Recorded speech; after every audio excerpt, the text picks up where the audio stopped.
I was forced to attend a massive blind date event. I told everyone I was divorced with 2 kids, hoping to scare them off. But then, a beautiful woman sat down and said, "Perfect! I can't have children." The room fell into dead silence. A few attractive guys and girls who had been eager just moments ago shook their heads and sighed. No wonder these two, good-looking as they were, had ended up at a blind date event. There was clearly something wrong. The woman handed me her business card. "I have both a house and a car, all paid off. I should be able to afford 2 kids." I hesitated a bit. Was she in a hurry to find heirs for her inheritance? I quickly added, "Both kids have to keep my last name. That's non-negotiable. If my brother found out I came here and sold off his twins in a blind date, he'd probably kill me." "That's fine," she agreed without hesitation. "I was just trying to stop my mom from nagging Milady. Are you serious about this?" "You're quite a catch. I don't think I'm good enough for you," I said sincerely, then showed her a photo of me with my niece and nephew. She smiled, clearly understanding my point, stood up politely, and left. Neither of us got picked that day. We were both eliminated. After enduring 3 days of my family's nagging, I finally flew back to work. I'd never been so eager to get back to the grind. "Luke, this project is very important for us. If we keep Party A happy, a promotion and raise are within reach," my director whispered. I nodded repeatedly. If even the director was this nervous, this client must be seriously untouchable.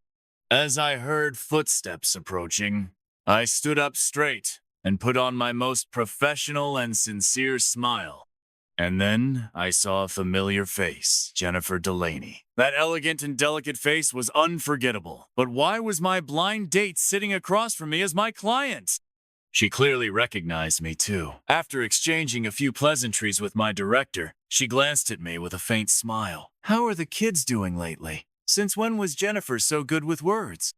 To anyone else, it would have seemed like we were old friends. Noticing my director and the others glancing at me in confusion, I forced a professional smile. "The kids are home. They're doing fine." The moment I said that, I regretted it. Didn't it sound like there was something going on between us? Jennifer seemed oblivious to all the curious glances around us and simply nodded. "Good to hear. Good to hear? What does that have to do with you? Those kids belong to my brother." "Mr. Luke," she called my name, and I quickly responded, "Ms. Jennifer. I heard you're the one mainly responsible for this proposal." I gave a modest smile. "It was a team effort." My director quickly added, "Ms. Jennifer, Luke is very capable, especially when it comes to design. Truly outstanding." Jennifer nodded, her lips curving slightly. "Yes, he's quite talented." Well, no wonder she climbed to this position at such a young age. At the very least, she sure knew how to compliment people skillfully. But I soon realized that clients are still clients. Jennifer had a few requests about the proposal that basically meant I wouldn't be sleeping tonight. And here I thought she was easygoing and polite.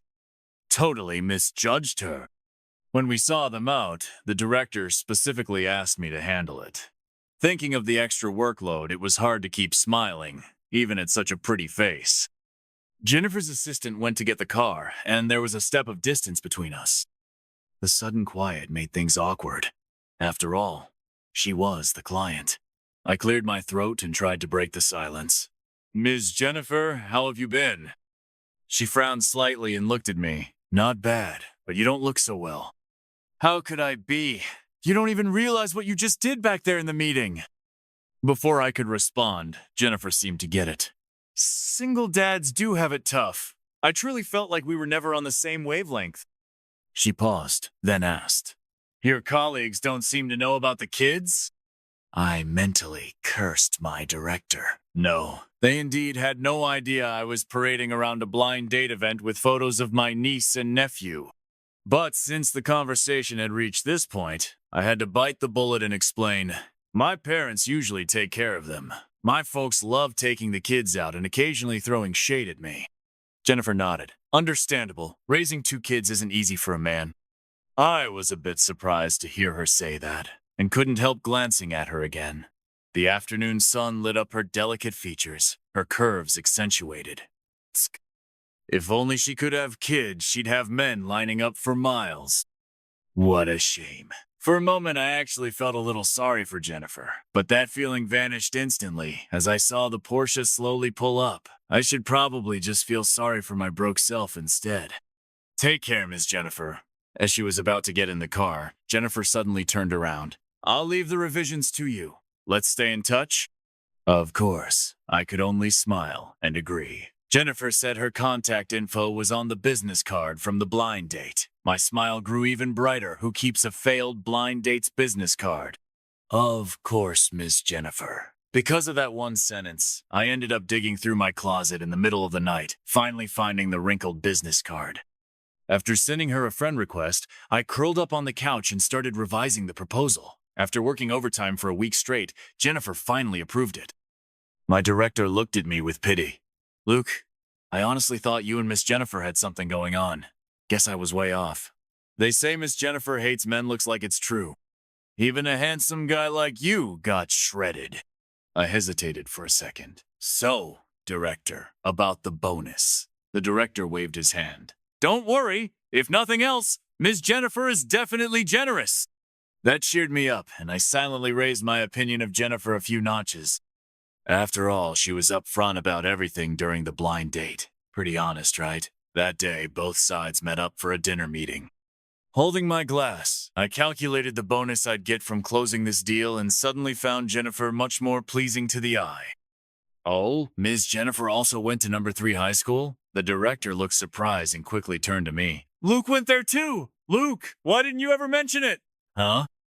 I was shocked too, and instinctively glanced at Jennifer. Honestly, our city is pretty big, so I never imagined we'd gone to the same high school. Maybe Jennifer and I were in different years? I offered cautiously. Otherwise, with a face like hers, I should have remembered her. Jennifer looked at me quietly and suddenly smiled. I only attended for 1 semester before transferring. It's normal that you don't remember. I nodded in realization. Oh, that explains it. Well, I guess we're pretty fated to cross paths again, Miss Jennifer. She swirled the glass in her hand and smiled faintly. Yeah, you could say that. After dinner, it was past 10 p.m. As we reached the lobby, a group of drunk men started fighting. In the chaos, a beer bottle flew straight at me. Luke! Out of the corner of my eye, I saw Jennifer's face change. She reached out as if to pull me, but I grabbed her hand first and yanked her behind me. With my other hand, I grabbed the chair. Bang! The beer bottle shattered on impact, shards scattering everywhere. Screams filled the air. I didn't put the chair down until the director came over, trembling, to check if I was hurt. I turned to Jennifer. I'm fine, as long as you're okay, Miss Jennifer. After working so hard to secure this project, I wasn't about to let anyone hurt my generous client.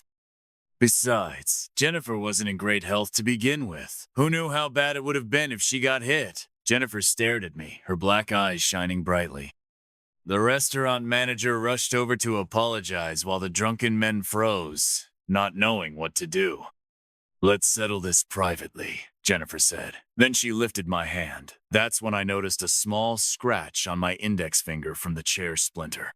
If she hadn't pointed it out, I wouldn't have even realized I was hurt.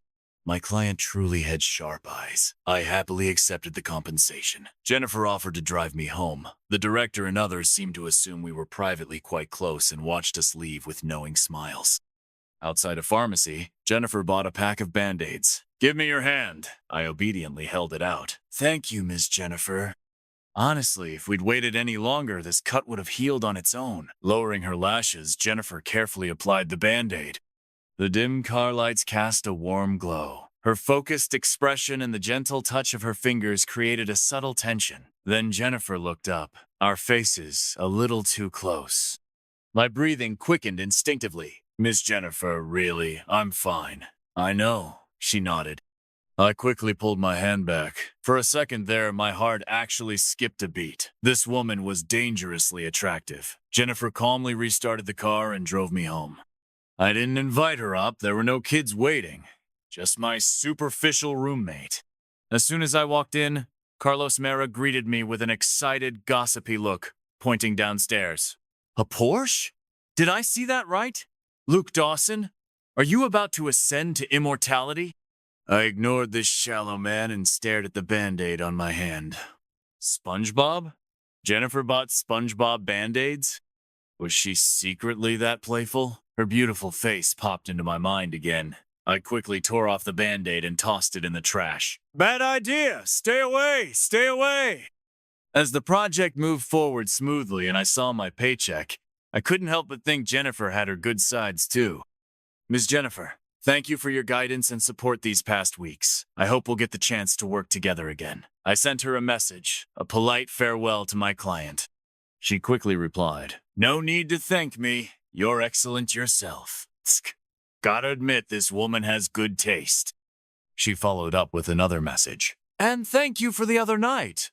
Are you free next Saturday? I'd like to treat you to dinner. I hesitated. It wasn't a big deal, but not exactly a small thing either. If I agreed, it might seem inappropriate. If I declined, I might lose future opportunities with my client. Luke, who are you texting with that goofy grin? My brother Kyle came in with the twins. Didn't even change his shoes before starting trouble. I ignored him and waved to the kids. Tony, Emily, back from school? Come give Uncle a kiss. The two toddlers, fresh out of kindergarten, ran over excitedly, shouting nonstop. My brother yelled into the kitchen, Dad, Mom, big news, Luke's in love. My eyes widened. Kyle! Just when my parents had finally forgotten about this, you had to stir things up again. My mom rushed out holding a spatula. Luke, seriously, how could you hide this from us?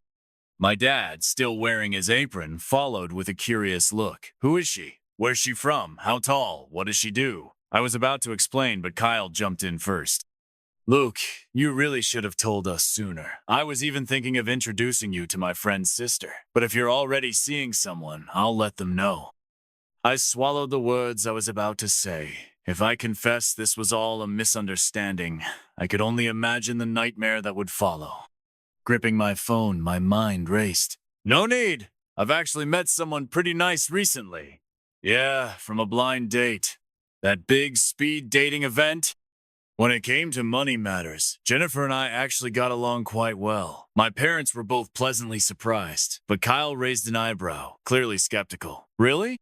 I immediately started bluffing. Of course. We just haven't been seeing each other that long, so I haven't told Mom and Dad yet. I wanted to wait a bit. My brother half believed, half doubted. Didn't you not even want to go to that blind date, and now you actually hit it off with someone? I quickly turned to my parents. Mom, Dad, Kyle's saying you two have bad taste. My mom shot him a glare. Don't listen to your brother. Whether it's a good match or not, the two of you need to spend time together to find out. She looked at me again. Make sure to go out more. Don't worry about us at home. Kyle watched me like he was waiting for a good show. I clenched my teeth. Got it. She actually asked me to dinner next Saturday. My parents happily went back to the kitchen. My brother stroked his chin. Who's got such bad taste they actually picked you? I wished I could throw my phone at him. A rich, beautiful woman. A rich beauty is chasing after me. My brother sneered. Oh, and what does this rich beauty see in you? Just as I was about to argue, my phone buzzed again. Jennifer had sent a picture. 2 amusement park tickets with a note that read, Saturday, perfect time to bring the kids along. I was speechless. As much as I didn't want to admit it, I really felt like Jennifer was into me because I had 2 kids. The dinner invite was just a pretense. She really wanted to see the kids. Staring at those colorful tickets, I came to a realization. Jennifer might actually, possibly, probably really want kids too. Preferably. What's with that face? What did your rich beauty send you? My brother asked, trying to peek at my phone. I stepped back and looked at him seriously. Bro, would you consider letting me adopt Tony and Emily? My brother. Get lost. Me. Oh, what a shame. Jennifer really was loaded. There went my golden inheritance opportunity. I patted the kids on their heads. Uncle can't take you to the amusement park anymore. Blame your dad. The 2 little ones blinked and then jumped onto my brother. Ignoring my brother's death glare, I lowered my head and texted back. The kids happen to have extracurricular classes this week, so we probably can't make it. But thank you for the kind thought, Ms. Jennifer. After a while, she replied. No problem. I'm just happy you can come. See you Saturday. Whether I wanted to go or not, I had no choice. My parents and my brother were all watching me closely. Saturday arrived. I shaved clean, put on a casual outfit, and both my parents gave me red envelopes for good luck. Jennifer had good Tasha, booked a revolving restaurant on the 66th floor of a World Trade Center building, where the per-person cost was 4 figures. While I was in the elevator, someone suddenly called my name. Luke? I turned around and saw a young woman in her 20s with frameless glasses, looking fresh and elegant. She seemed familiar. I blinked and tested. Class rep. It had to be my college class rep, Jessica. She looked me over for a few seconds and smiled. Haven't seen you in years, you've gotten more handsome. I smiled too. You're too kind. What a coincidence running into you here. We didn't interact much back in college, except she once confessed to me in a love letter, but I wasn't interested and turned her down. Soon after, she started dating another classmate. I'm here for a business meeting with a client. What about you? She asked. Meeting a friend. I politely stepped aside. Jessica teased. A girlfriend? I didn't like discussing personal stuff with people I wasn't close to. Smiling faintly, I simply said, no, and left it at that. Oh? I thought a handsome guy like you would definitely be taken by now. I didn't respond. She added, Jason and I broke up. I recalled Jason was her college boyfriend. But what did that have to do with me? That's a shame, I said perfunctorily, staring at the slowly changing numbers. 66 floors this elevator was taking forever.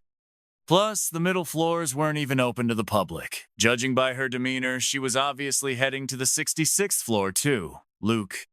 Jessica said again when the elevator reached 66, since we bumped into each other, how about dinner tonight? I might not have dated before, but I wasn't dumb. I knew exactly what she meant. Just as I was about to decline, a gentle and clear voice rang out from ahead. Luke. I looked up in surprise and saw Jennifer not far away. She was wearing a black dress that showed off her delicate collarbone, her long black hair flowing, her features exquisite. Just standing there, she was more eye-catching than the entire glittering lobby. Luke she is? Jessica asked uncertainly. I quickly walked over to Jennifer's side. My intention should be pretty clear by now. Oh, this is the friend I mentioned. Before I could finish, Jennifer interrupted. Sorry, Ah-Cheng isn't available today. We made plans to go to the amusement park. I was completely confused. When did we make these plans? Why didn't I know? Jessica was stunned. Amusement park? Yes, Jennifer nodded. We have 2 kids. I was covered in metaphorical black lines. I don't even remember how Jessica left. Even as I sat at the table, I was still numb. Jennifer sat across from me, calm and composed, as if the earlier incident had never happened. I stared at her in a daze. Such a beautiful face. Why couldn't she just talk like a normal person? Miss Jennifer, about what just happened. Jennifer raised an eyebrow. You helped me before. I'm simply returning the favor. No need to thank me. I took a deep breath. Don't you think what you said was a little inappropriate? I thought you didn't like her. She leaned back, her tone cool, but with an undeniable hint of seductive charm. I sighed. I don't like girls like her. Then what kind of girl do you like? Jennifer suddenly asked. Huh? You're really in the mood for gossip at a time like this? I instinctively looked at her. Her beautiful eyes were quietly focused on me, incredibly captivating. I shifted my gaze, pretending to check my phone, trying my best to ignore my quickening heartbeat.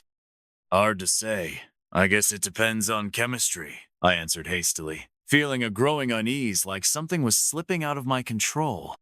I quickly changed the subject. Miss Jennifer, the writing on your profile picture looks really nice. Did you write it yourself? I wasn't sure if it was just my imagination, but Jennifer's gaze suddenly became a little complicated. I started to panic. If it's inconvenient to say, you don't have to. It's not inconvenient. She leaned back, the corners of her lips curving slightly. It's the handwriting of a boy I used to have a crush on. I froze. My racing heartbeat stalled for a second, then sank, leaving a hollow feeling in my chest. When she mentioned that boy, her expression softened with a tenderness that was impossible to miss. Anyone could tell just how deeply she had liked him, especially since she even called it a secret crush. Hard to believe someone like you, Miss Jennifer, ever had a crush. I tried to suppress the strange tightness rising in my chest. Did you two never get together? Jennifer tilted her head slightly as if recalling something. After a long pause, she smiled faintly. No, we were young. We missed the chance. That made sense. If there had been even a sliver of hope, Jennifer probably wouldn't have been at that huge blind date event in the first place. I was distracted for the rest of dinner. As we finished, Jennifer pushed 2 amusement park tickets toward me. They're already booked. It'd be a waste to keep them. If you have time, you can still take the kids. The confession I had planned to make got stuck in my throat. That night, lying in bed, I held up the 2 tickets and opened Jennifer's profile picture again, staring at it for a long time. The handwriting looked like it was written with a black gel pen on paper. After so many years, it was already a bit faded. And yet so clear evidence that she had once loved a boy so deeply. The screen dimmed, and only my steady breathing filled the room. I closed my eyes. My first time liking someone, and yet it was so ill-timed. I started intentionally reducing contact with Jennifer. Aside from my own selfish awkwardness, I really felt like I couldn't hold her back. She wanted kids. Where was I going to find 2 kids for her? Better to let it go. My first crush ended quietly. But life always brings what you fear most. When I went to the supermarket to buy toys for the kids, I ran into Jennifer again. Seeing the toy gun and dolls in my hands, Jennifer's face showed a knowing expression. Buying these for the kids? There was no way to explain this one. I silently nodded, glancing at Jennifer's shopping cart, planning to make a quick excuse and leave, but she asked me to help pick out some things that were too high for her to reach. I'd never felt time crawl so slowly. My mind wandered until I suddenly realized the cart was almost overflowing and I had subconsciously picked a bunch of things I liked. I quickly put a box of beef back. Miss Jennifer, I forgot to ask, do you have any dietary restrictions? No. She picked up the beef, looked it over, and asked, do you like this? I felt a little embarrassed. If you don't like it. Jennifer placed the beef back in the cart. As long as you like it. My heart skipped a beat. I lowered my head without saying a word. 20 minutes later, my toys and a mountain of groceries were piled at the checkout. Jennifer pulled out her card and insisted on paying for everything, including my stuff. After leaving the store, the plaza was bustling with people. Wait here a second, Jennifer said, walking off to the side. My phone buzzed. A classmate had tagged me in the high school group chat. Just as I replied, I sensed someone standing in front of me. Jennifer handed me a pink and blue cotton candy.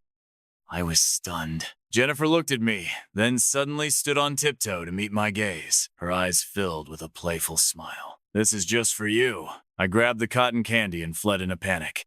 Carlos was in disbelief. That's it? That's it? That's it? He slumped on the sofa, devastated. It's over. I've officially given up on you taking me along for the ride, Luke. What goes on in that head of yours every day? I couldn't exactly tell him that all I was thinking about at the time was, Jennifer looks like she'd be very nice to kiss. No, Luke, stop! Fantasizing about a woman like this is dangerous. I tossed and turned, clutching my phone. Every time I wanted to text Jennifer, I'd hesitate again when I saw her profile picture. She still hadn't changed her profile. Picture, was it just habit after so many years? Or did that boy still hold a place in her heart? As I was thinking, Jennifer's name suddenly popped up on my screen. My heart jumped, but I still answered. Luke. Her voice came through the speaker, inexplicably stirring my heart. I responded softly. Somehow, we both fell silent, only each other's breathing filling the line. After a long while, she spoke. Sorry, I might have crossed a line today. I quickly shook my head. No, not at all. She paused. If not, then, may I ask you something directly? My mind went blank. She continued, if I haven't made it clear enough yet, Luke, I like you. All the noise around me disappeared. Only her words remained, carved in my mind. So direct, so unavoidable. And suddenly, I realized I wanted a clear answer too. Fighting my pounding heart, I asked, Jennifer, I want to ask you something too. The boy, you had a crush on the one from your profile picture. Do you still like him? The line went silent. I held my breath. After a long pause, she finally spoke. Yes, I've always liked him. My eager heart suddenly cooled, replaced by a bitter sourness. I shouldn't have felt this sad after all. I wanted her honest answer, didn't I? If two people are going to be together, the bare minimum is honesty. I took a deep breath. Jennifer, I've thought about it. We're really not suitable for each other. Let's just leave it. Before she could respond, I hung up and shoved my phone under my pillow, pulling the blanket over my head. Luke, you might really be destined to die alone. I didn't sleep well that night. I dreamt of myself holding cotton candy, kissing Jennifer. When I woke up, I beat my chest in frustration for a long time. I had just rejected her, and then dreamed about her like that. Was that appropriate? My mind was still a mess, even as I went to a high school reunion that evening. A bunch of us sat in a private room, chatting excitedly. Some were building careers. Some already married with kids. Everyone had gone down their own path. The former class sports committee member and arts committee member came over. Luke, bro, this one's for you. If it weren't for your advice back then, I wouldn't have won over Emily. I raised my glass helplessly. Could you two stop shoving your happiness in my face? First one asked me to help write a love letter, then the other did. In the end, I basically wrote myself a whole stack of letters and wasted an entire pen. Everyone burst out laughing, and I joined in. Someone shouted, "Hey, Luke bro's so handsome, with a great job too, but does he have a girlfriend?" I poured myself another drink and shook my head. Too many chasing me, hard to pick. Their heckling grew louder. Whoa, Luke, bro finally learned how to flirt? Back then, so many people liked you, but you never dated anyone. You said it was boring crazy. It really did feel boring back then. Still do accept. Stop! I closed my eyes.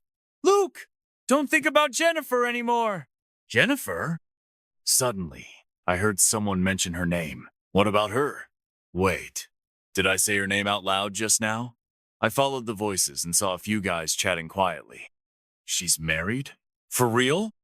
Yeah, not only married, but with kids. I saw her with her husband at the supermarket the other day, buying tons of food and toys. The more I listened, the more off it sounded.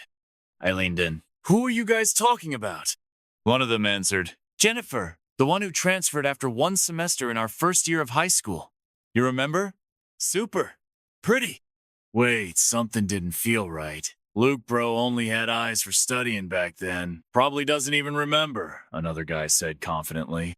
The first guy added, Oh yeah, Luke bro. I even asked you to help write her a love letter back then, but you probably forgot. My mouth opened slightly. You said you saw her at the supermarket with her husband. Yeah, he sighed. I only saw them from afar. Couldn't get a clear look at her husband. But she was walking right beside him with that look in her eyes. He showed a look of envy. Goddesses always marry young. I immediately called my brother. Bro, come pick me up later. I drank too much. Otherwise, I'd lose my mind listening to this nonsense. I sat quietly in the corner, waiting for him. My phone rang again. My head was spinning. I answered without even checking. Grumbling, I said, Didn't I tell you I'm at Scholar's Tower? Why aren't you here yet? There was a moment of silence on the other end. I rubbed my temples. Hurry up. I'll give you 10 more minutes. After hanging up, I leaned back on the couch to rest. The reason I normally don't drink is because my alcohol tolerance is terrible at one drink and I'm done. So I usually don't touch alcohol when I'm out. But tonight, I was feeling off and accidentally had a few. I needed to get home before the buzz fully hit. After a while, in my drunken haze, the previously noisy room suddenly quieted. I instinctively opened my eyes and saw the private room door open. A slim figure stood in the doorway. Everyone was staring at Hirsch, was looking only at me. Luke, she called softly. I didn't move. This had to be a hallucination, right? Why was I seeing Jennifer? Then one of the guys suddenly blurted out, Holy shit! Jennifer's husband is Luke, bro! I shot up straight, my head spinning, and almost fell backward. A soft hand caught me just in time.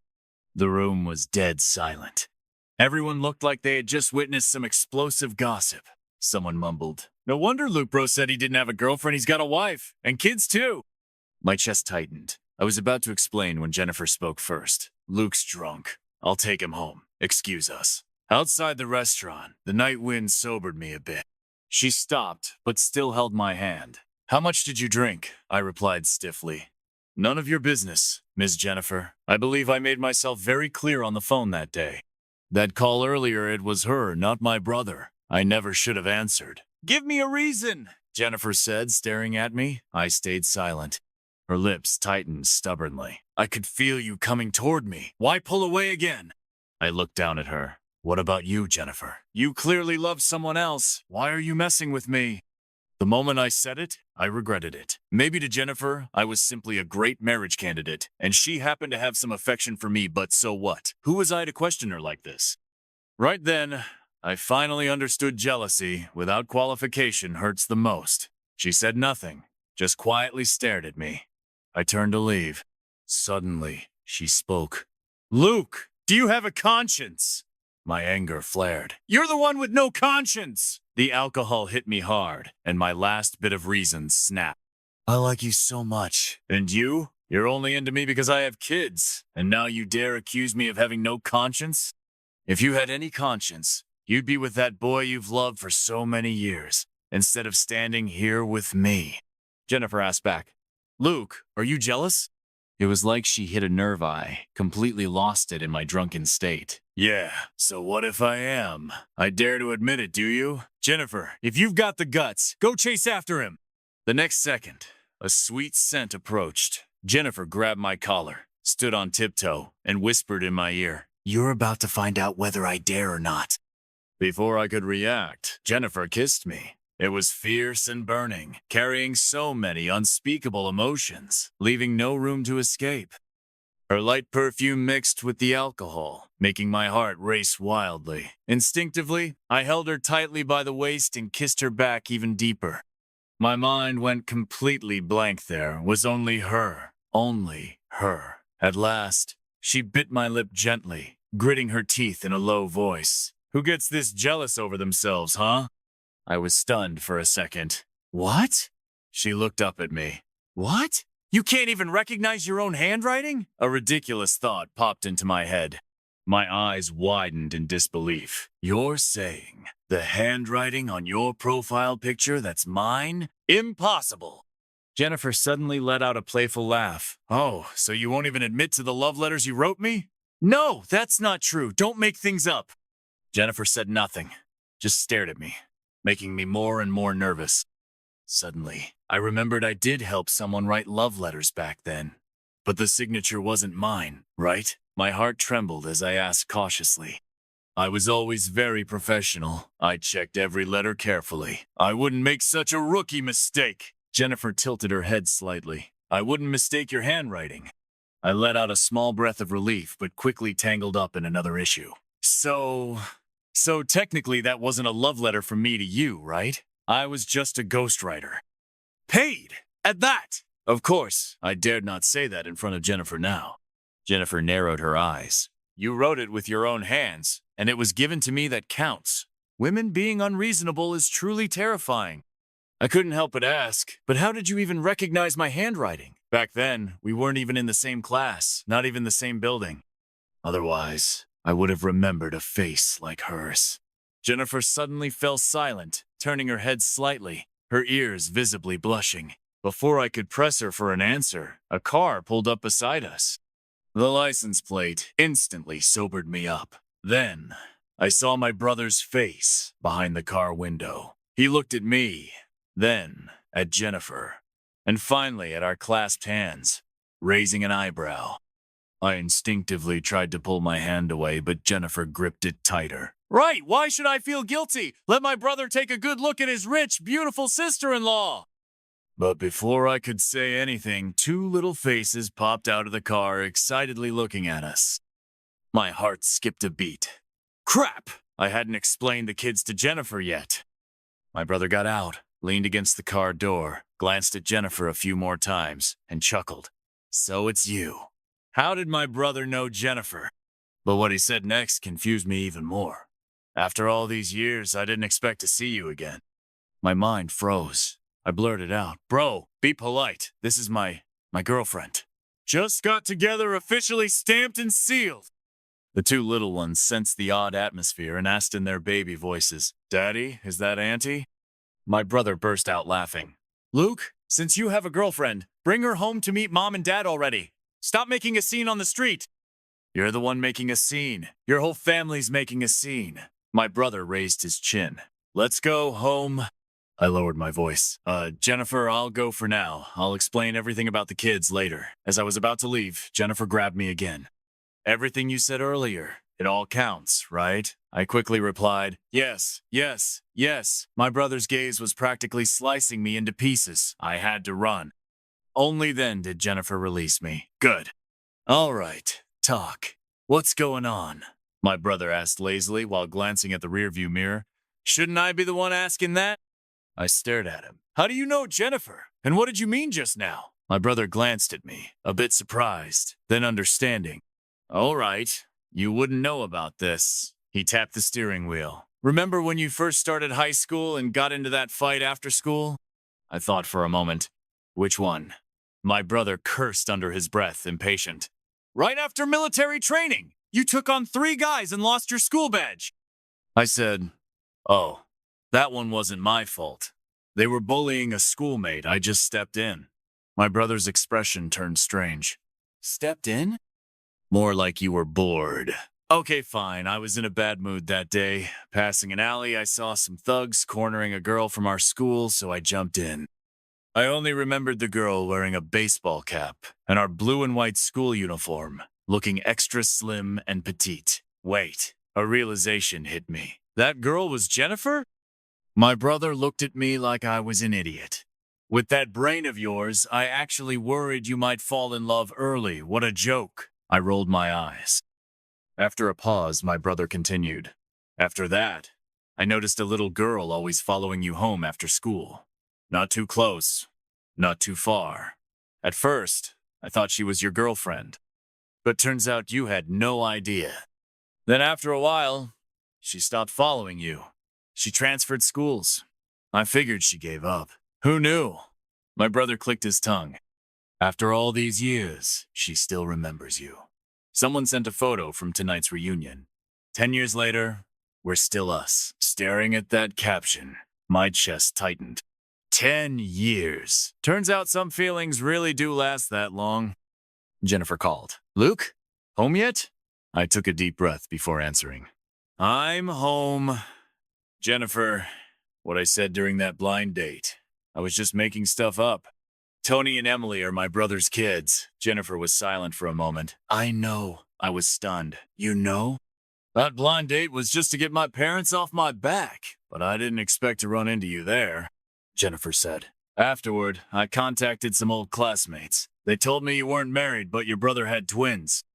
Honestly, I had no right to be mad after all. I lied first. And with everything that happened tonight, my head was a mess. Since you know, there's not much else to explain.